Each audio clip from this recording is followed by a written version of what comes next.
Assalamualaikum warahmatullahi wabarakatuh. Waalaikumsalam warahmatullahi wabarakatuh. Seringkali kebaikan Allah itu kita pandang dari sudutnya yang materi. Allah itu baik kalau kita punya harta yang banyak, tanah yang luas, pabrik yang di mana-mana. Sementara kalau cuma sekadar itu kebaikan Allah, terlalu sedikit orang yang mendapatkannya. Padahal kebaikan Allah tidak pernah berhenti dan meliputi seluruh makhluk yang hidup ini.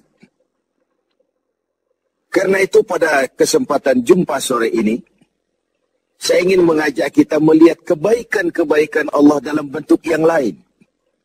Bahwa kita diberikan harta yang banyak, itu kebaikan Allah. Diberikan tanah yang luas, itu juga kebaikan Allah. Diberikan perusahaan, pabrik di mana-mana, itu juga kebaikan Allah. Tapi tidak terbatas kepada itu. Ada kebaikan-kebaikan yang non-materi, yang malah justru itulah esensi kebaikan itu. Mari kita renungkan sebuah hadis, di mana baginda Rasul bersabda, arba'atun. Man u'tiyahunna faqad u'tiya khairat dunya wal akhirah. Ada 4 hal.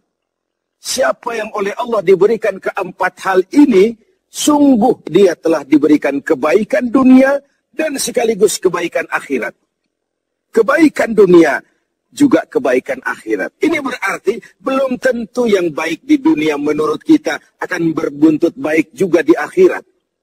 Tapi orang yang diberikan 4 hal ini, dia sungguh diberikan kebaikan dunia dan juga kebaikan akhirat nanti.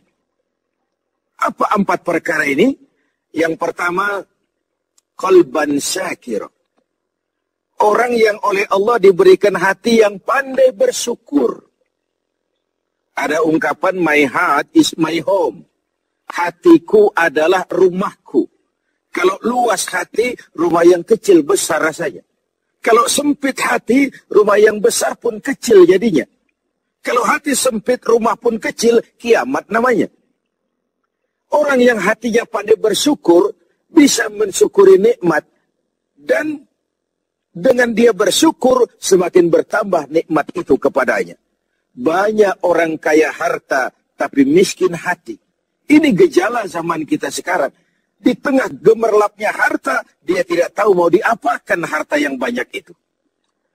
Orang-orang sufi menjelaskan bahwa kaya itu ada 2 macam. Ada kaya majazi dan kaya hakiki. Yang disebut kaya majazi, kaya artifisial. Lahirnya dibaluti harta, tapi hatinya miskin. Hidupnya sudah serba ada, tapi dia masih merasa kurang.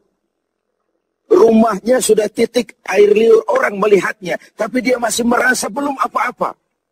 Mobilnya berdecak orang kagum melihatnya, tapi dia rasakan itu pun masih belum. Maka dia selalu miskin.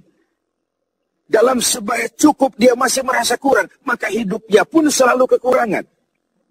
Orang yang diberikan hati yang kaya, sungguh sebuah kebaikan. Hati yang kaya, hati yang luas.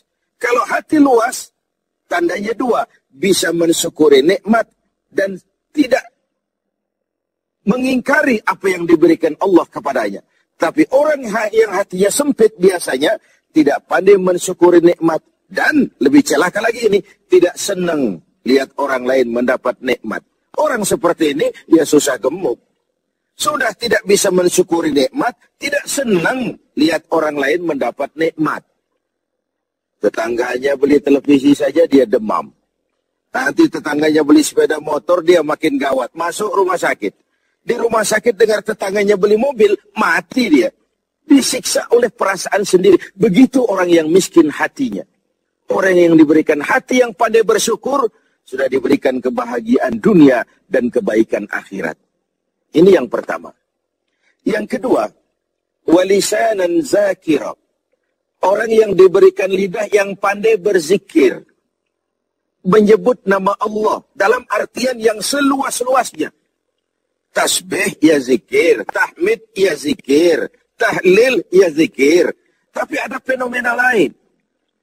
Melihat apapun yang mengagumkan, dia kembali kepada Sang Maha Pencipta. Itu pun zikir. Melihat semesta jagat raya, melihat bintang gemintang bertaburan di angkasa, melihat lautan luas terhampar biru membentang, melihat gunung tinggi menjulang ke angkasa, semuanya mengingatkan dia kepada Allah. Itu pun zikir. Diberikan lidah yang pandai berzikir, mengingat Allah dalam segala keadaan. Dan bukankah Islam mengajarkan seperti itu? Dari hal-hal yang paling kecil, memulai pekerjaan, bismillah. Melihat sesuatu yang hebat, Masya Allah. Melihat sesuatu yang luar biasa, subhanallah. Terkejut, astaghfirullah. Berjanji, insya Allah. Semua dikaitkan dengan Allah. Inilah zikir itu.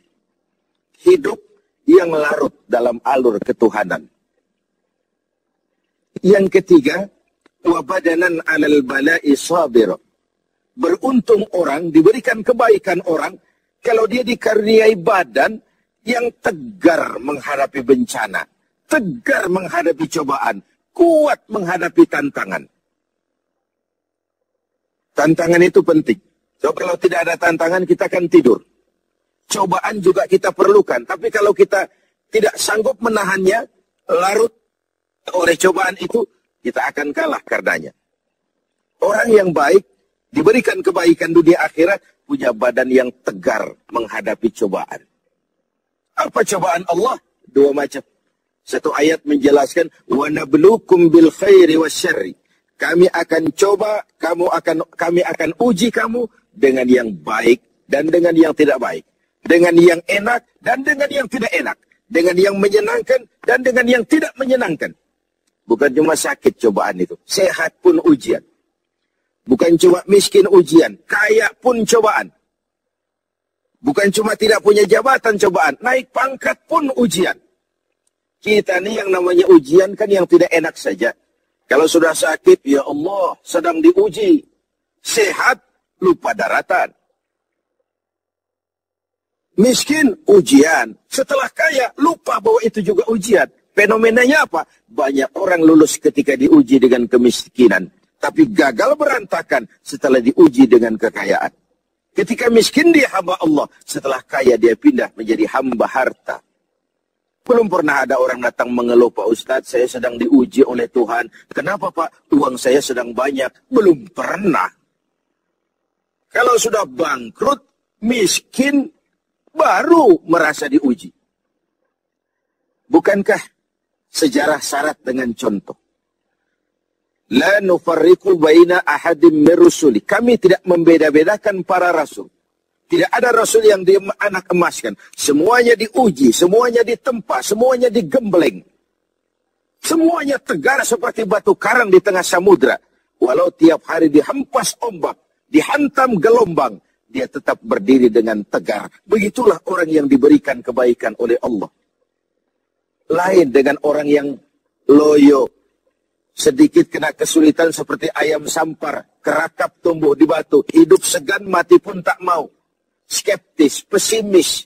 Apa yang bisa kita lakukan kalau dasar hidup kita sudah skeptis dan pesimis itu tadi? Hidup ini adalah cobaan. Semakin tinggi kualitas keimanan, semakin berat cobaan itu. Semakin kokoh berpegang kepada agama, semakin kuat pula cobaan datang menerpa. Yang terakhir, orang yang diberikan kebaikan dunia akhirat, wa zaujatan salihatan, diberikan istri yang salihah, pendamping. Tidak ada suami bisa sukses jadi apapun dia tanpa peran serta dan dukungan istrinya. Itu sebabnya baginda Rasul menikah dengan Sayyidatuna Khadijah. Apa yang jadi pertimbangan beliau? Mengawini seorang janda yang umurnya 15 tahun lebih tua pula dari beliau. Kalau sekedar memperturutkan hawa nafsu, mestinya tidak Khadijah yang dipilih oleh baginda Rasul. Mestinya, kalau istilah kita sekarang cari ABG saja. Tapi jelas baginda Rasul bukan cuma sekedar mencari istri, beliau mencari seorang pendamping. Apa bedanya ini? Tiap perempuan bisa jadi istri, memang. Tapi tidak tiap istri bisa jadi pendamping. Itu dibuktikan dalam sejarah. Orang lain belum beriman, Khadijah iman. Orang lain memusuhi Nabi, Khadijah mengorbankan hartanya untuk membantu perjuangan Nabi. Saat Nabi terkena kesulitan, Khadijah tampil jadi penghibur. Khadijah tampil jadi pembela. Ketika pertama kali berhadapan dengan malaikat Jibril menyampaikan wahyu, Rasulullah gemetar seperti orang demam.